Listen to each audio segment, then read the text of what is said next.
there. Welcome back to my Capitol office for another report.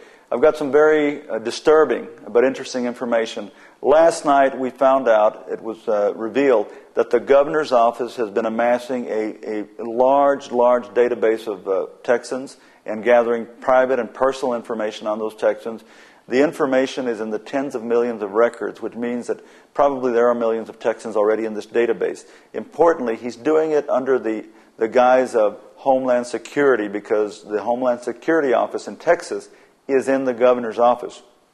Importantly, however, when you amass this kind of database, it is supposed to be for law enforcement purposes, and it should be in the state lead law enforcement agency, in our case, the Department of Public Safety. What I did last night is write up a bill and introduce the bill this morning.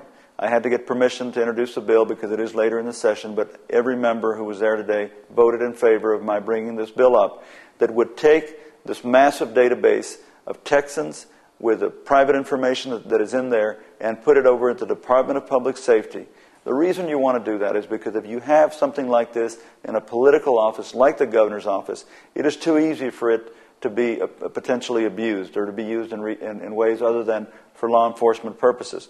The Homeland Security office in Texas, which is in the governor's office, is not a law enforcement agency. The other thing that we found out is this database has been contracted out to a private contractor in Kentucky, and the database itself is sitting in a warehouse in Kentucky.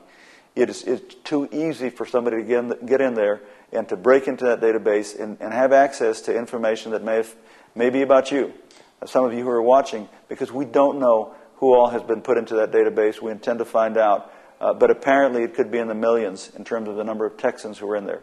I seriously doubt, very frankly, that all the people who are on there because of suspicious criminal activity or possible criminal activity or terrorist activity. But that's what you don't want. You don't want the governor's office, a political office, to have access to your privacy and to potentially violate your privacy rights. I hope that this bill, House Bill 4108, which I filed just a few minutes ago, will move quickly and that we can remove that gigantic, massive database with personal sensitive information from a political office, the governor's office, to the Department of Public Safety. Again, thank you for dropping by. If you have any information or comments, please email me, send a letter, or give us a phone call.